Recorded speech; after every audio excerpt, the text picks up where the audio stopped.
When we think of really huge seafaring vessels, many of us probably call to mind the doomed luxury liner the RMS Titanic. The reference to its enormous size is right there in the name, but that ship set sail on its one and only voyage over a century ago. And in the intervening years, there have been some truly titanic ships that have traversed the world's oceans. In fact, the Titanic is dwarfed even by the most common of modern-day cruise ships, and those ships look tiny when compared to the vessels we'll be looking at today. The top 10 largest ships ever constructed.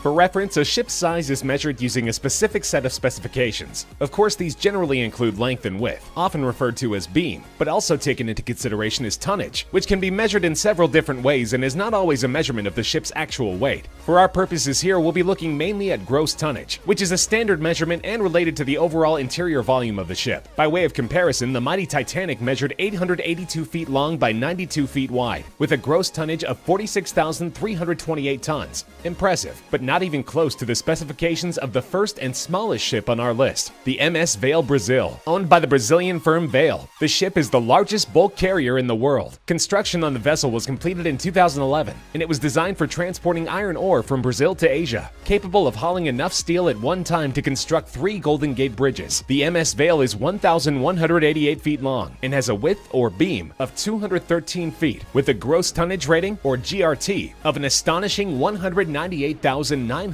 tons, well over 4 times the GRT of the Titanic. Vale is still in service, cutting an imposing figure along the waves of the Atlantic, but its route is highly strategic. Due to Chinese maritime laws, it is unable to enter Chinese ports, as it is simply too heavy. Distribution ports in the Philippines and Malaysia allow its cargo to reach destinations within China.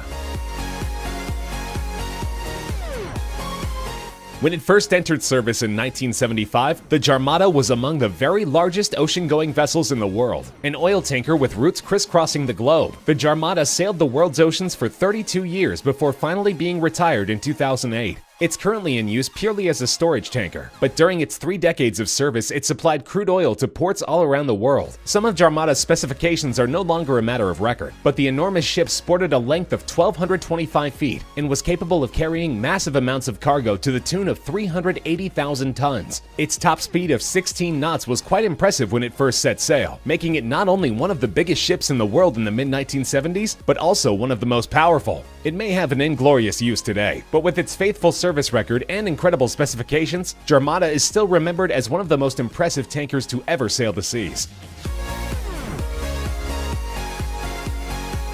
Of course, mighty as it was, the Jarmada-class vessel wasn't the only insanely huge oil tanker navigating the world's oceans in the 70s. The Globetic Tokyo supertanker first set sail in February of 1973 and distributed oil around the world for 13 continuous years. Its 1,243-foot length, longer than 4 football fields put end-to-end, and 203-foot beam made it a sight to behold, as did its distinctive black and red color scheme. Globetic Tokyo could also cruise along comfortably at a speed of 16 to 17 knots, especially impressive considering its gross tonnage rating of 238,232 tons, about 5 times that of Titanic, and deadweight tonnage or capacity of 484,000 tons, over 100,000 tons more than the Jarmada class. The Globetic Tokyo was scrapped in 2003, but at the time it first touched water, it held the title of the largest supertanker in the world. Its sister ship, the Globetic London, which set sail in 1973, had identical length and beam specifications, but amazingly it could hold quite a bit more weight, with a capacity rating which exceeded the Tokyo by a respectable 276 tons. The TI class of supertankers, constructed by shipbuilder Tanker International LLC, may not technically be the longest or largest ships in the world in terms of sheer size, but when it comes to gross tonnage, they rule supreme. There are 4 currently in various types of service around the world: the TI Africa, TI Asia, TI Europe, and TI Oceania, although 2 are currently being used as moored storage vessels. Their massive GRT of 234,006 tons is currently tops among active vessels, and on top of that, they are among the most aesthetically pleasing oil tankers ever built. The TI class 16 to 18 knot top speed goes a long way toward maximizing its earning capacity, but its eye-popping size also means that there are some waterways which it simply cannot navigate. For example, the Panama Canal is off limits, as the ship is too wide to fit through its recently built locks, and when fully loaded, the Suez Canal is a no-go as well. But the vessels are also notable for their wealth of high-tech features and sensible dual-hull design, which minimizes the chance of a catastrophic oil spill in the event of a hull breach. The TI class checks in with a length of 1,243 feet and a beam of 223 feet.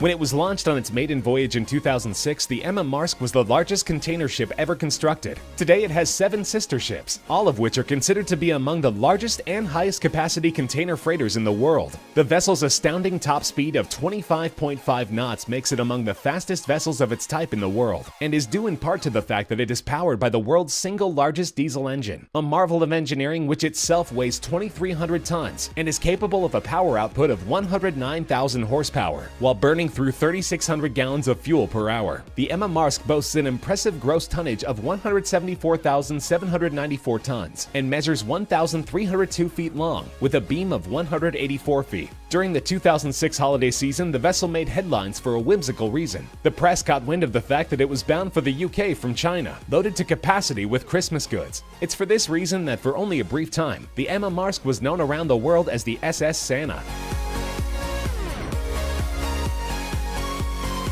The SO Atlantic and its sister ship, the SO Pacific, were 2 of only 7 ships in all of maritime history to carry a capacity rating of over 500,000 tons. Beginning service in 1977, the supertankers plied the world's waters for 25 years before they were decommissioned and scrapped in 2002. The tanker's immense size meant that not only were the Panama and Suez canals off limits, but the English Channel as well. They sported gross tonnage ratings of 259,532 tons, and both clocked in with a length of 1,333 feet and a beam of 233 feet. Their relatively slow top speed of about 15 knots is understandable, considering that these gargantuan vessels were both powered by single-propeller steam turbine engines, practically unheard of among today's modern tankers. Even though they long ago met their ultimate fates, the SO Atlantic and SO Pacific were widely recognized in their time for their sterling service records, and they will long hold their places in maritime history as 2 of the highest capacity tankers ever built.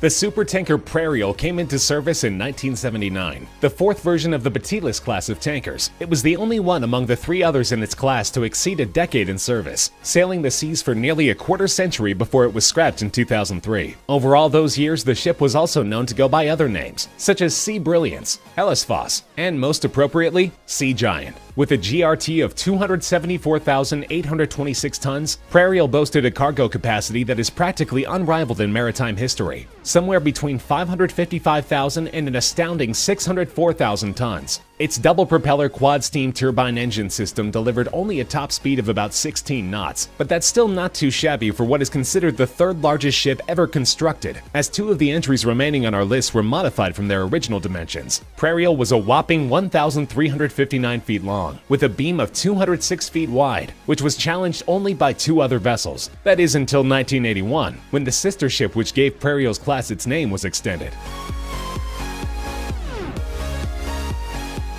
The first of its homonymous class, the Batilla supertanker hit the ocean in 1976 as one of the largest vessels in the world, and it leapt up the list when its length was further extended in 1981. Batillas could move a massive amount of cargo with a 275,268 gross tonnage rating, and after its modification came in with the same length and beam measurements as Prairial. Variances in the other types of tonnage, however, give Batillas the slight edge over its sister ship. Its deadweight tonnage when constructed was superior to virtually any ship that ever existed, and Batillas must also be given credit for being the first of its class. When it comes down to it though, measuring the largest seafaring vessels is somewhat counterintuitively a game of inches, and in terms of bragging rights among the Batillas class, one is ever so slightly the largest of the large. The second of the Batillas tankers built in 1976 was the Balamya, with specifications virtually identical to Batillas, but the Pierre Gama, which set sail in 1977, reigned over them all, albeit briefly. Due to the immense size of the Batilla-class tankers during a time when oil production was becoming less profitable every year, every one of them except Prairial were unprofitable enough that they enjoyed surprisingly limited lifespans. In the case of the Pierre Gama, which at the time was the single largest ship by gross tonnage which had ever set sail, its entire service run amounted only to 6 short years. Pierre Gama beat out its sisters in terms of size only by virtue of mere inches on the beam, make that 1 inch to be exact. Sporting the same 1,359-foot length as its predecessors, its gross tonnage rating, nearly 276,000 tons, was and remains the largest of any ship ever built, but one rival, built the same year, would take the overall title when it underwent renovation from its original already huge dimensions.